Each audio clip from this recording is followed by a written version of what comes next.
kita mendoakan. Ya, coba Bapak dan Ibu sekalian yang berprofesi guru, dimulai perubahan dengan menuliskan sebuah kata. Ya, apa sesungguhnya makna kita menjadi guru di dunia pendidikan. Ya, coba buat dalam bahasa yang indah, bahasa yang bagus, ditempel di dinding, itu menjadi kekuatan setiap saat. Dan apabila anak kita baca, dia bangga pada ibunya, bangga pada ayahnya. Apabila cucunya baca, dia bangga kepada neneknya, dia bangga kepada kakeknya. Ya, hebat sekali. Sehingga itu menjadi terinspirasi oleh banyak orang. Dan bolehlah, apa sih yang terpikir oleh Bapak dan Ibu tentang guru kaya? Yaitu diturunkan. Guru kaya yang dimaksudkan oleh Bapak Ibu sendiri yang terpikir apa? Saya merasa sangat bersyukur kalau disebut guru kaya, kalau apa? Itu boleh dibuat juga. Ya. Kemudian coba juga tulis secara pelan guru tubi dan guru tuhan. Guru tubi itu apa, guru tuhan apa dalam keseharian Bapak dan Ibu. Apa itu tidak boleh berubah? Boleh. Hari ini menulis A, seminggu kemudian terjadi perubahan cara Bapak Ibu berpikir, kemudian berubah menjadi B, sampai yang terbaik, silakan, tidak ada masalah. Ya, jadi kalau hari ini kita bahas tentang paradigma guru, maka 3 hal ini yang paling penting. Ya, paradigma to have, paradigma to be, dan 4 kuadran guru kaya. Ini yang menjadi fokus kita dalam pembahasan hari ini.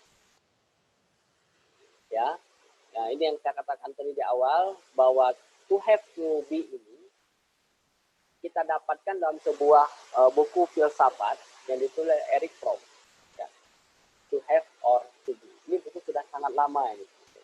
Tapi pemikiran to have dan to be secara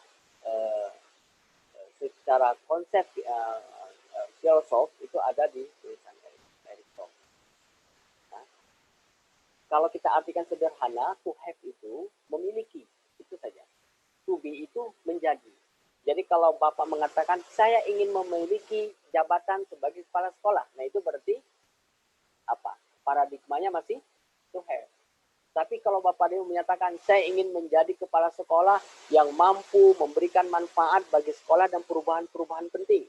Nah, meskipun sama-sama sasarannya kepala sekolah, tapi cara berpikirnya beda. Yang pertama itu cara pikir to have, yang kedua itu cara berpikir to be. Itu menjadi beda hasilnya, menjadi beda juga gerakannya, menjadi beda juga cara Bapak dan Ibu di dalam menata diri dan memimpin orang-orang di sekolah. Makanya kemudian pengajaran yang baik dimulai dari perubahan paradigma to have kepada paradigma to be. Jadi sekarang mulai langkah-langkah kita itu senantiasa dimulai dengan yang disebut dengan to be. Ya, apa itu to be? Ya. Kalau dibuat dalam sebuah kata tadi dia menggunakan kata menjadi, ya. Kalau dibuat dalam sebuah pengertian, maka to be ini adalah gagasan, pola pikir yang cenderung pada nilai-nilai non materi. Dia tidak bicara materi. Apakah dia tidak dapat materi? Dapat. Haknya itu nggak tertukar sebijarah pun. Tapi tidak dimulai dengan materi. Ya, buat kita orang Islam sudah dicontohkan oleh Rasulullah ketika bertanya kepada Ali, hai Ali, engkau pilih ilmu atau harta? Ilmu. Ada berapa kali itu? 7 kali pertanyaan dan 7 selalu dijawab oleh Ali ilmu. Dan karena memilih kemudian seseorang bisa mendapatkan harta dunia dan harta akhirat. Ya, yang kedua ini ya, Paulo Freire ini ya. Ini buku saya dulu baca waktu kuliah tahun 90-an. Ini bacanya ngumpet-ngumpet ini buku dulu. Sempat dilarang soal peredarannya. Yang dikatakan mengkritik habis-habisan tentang dunia pendidikan. Yang sekarang justru diterapkan oleh Mas Menteri. Ada 2 sistem pengajar yang bersumber dari keadaan hidup manusia. Yaitu kaum penindas. Ya, Paulo Freire menyebutkan gaya mengajar teaching itu sebenarnya adalah menindas pada siswa. Dan itu harus dihilangkan. Aku tahu, engkau tidak tahu. Aku memberi, engkau menerima. Aku menguji, engkau yang diuji. Nah, itu semua adalah bagian dari cara menindas orang lain. Ini kata Paulo Freire. Nah, kemudian kalau saya simpulkan ke dalam pengajaran, maka ada dua pendekatan utama. Ada banking konsep dan ada posting konsep. Nanti kita akan bahas. Bedanya sederhananya beginilah. Kalau banking konsep itu namanya juga bank ya. Artinya bank itu kan melulu bicara menabung. Jadi si guru menabung pengetahuannya kepada siswanya, ya, siswanya menerima apa yang diberikan oleh gurunya. Kemudian si guru menginginkan kembali tabungannya diambil pada saat kapan? Pada saat ujian-ujian. Dan apabila si murid menulis ujiannya itu persis seperti yang diinginkan di kepala si guru, itulah yang disebut dengan guru pintar. Nah, itu banking. Itu model banking konsep. Sedangkan problem posing konsep itu adalah pendidikan hadap masalah. Jadi dia tidak ada yang namanya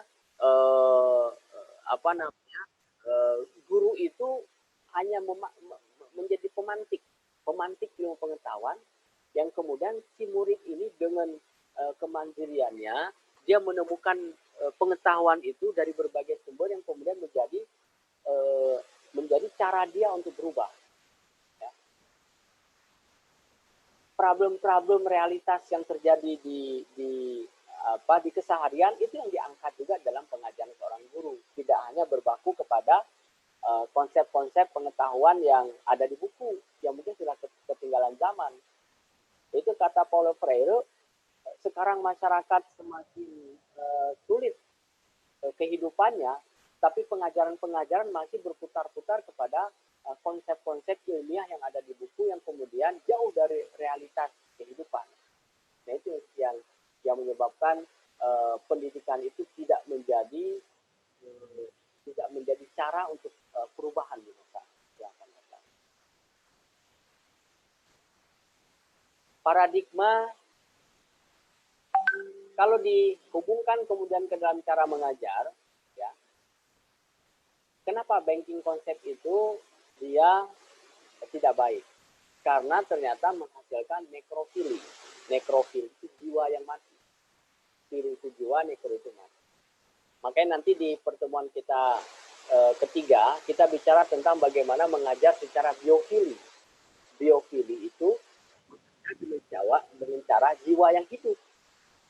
Memerdekakan siswa. Jadi cara mengajar seorang guru yang merdeka itu akan memerdekakan siswa. Jadi makanya yang harus dimerdekakan itu adalah bukan jiwanya siswa terlebih dahulu, tapi gurunya. Karena kan ada istilah gerbet in, gerbet out ya. Kalau si guru itu isinya sampah, maka sampah yang diajarkan. Kalau guru itu isinya adalah hal-hal yang baik itu yang diajarkan kepada siswanya. Nah, lebih lanjut malah kalau paradigma Tuhaif itu ini justru menyebabkan terjadi dehumanisasi, pengkebirian nilai-nilai kemanusiaan. Ya. Sebaliknya justru guru being, guru berparadigma to be tadi itulah yang bisa melahirkan sikap humanisasi dalam diri seorang siswa.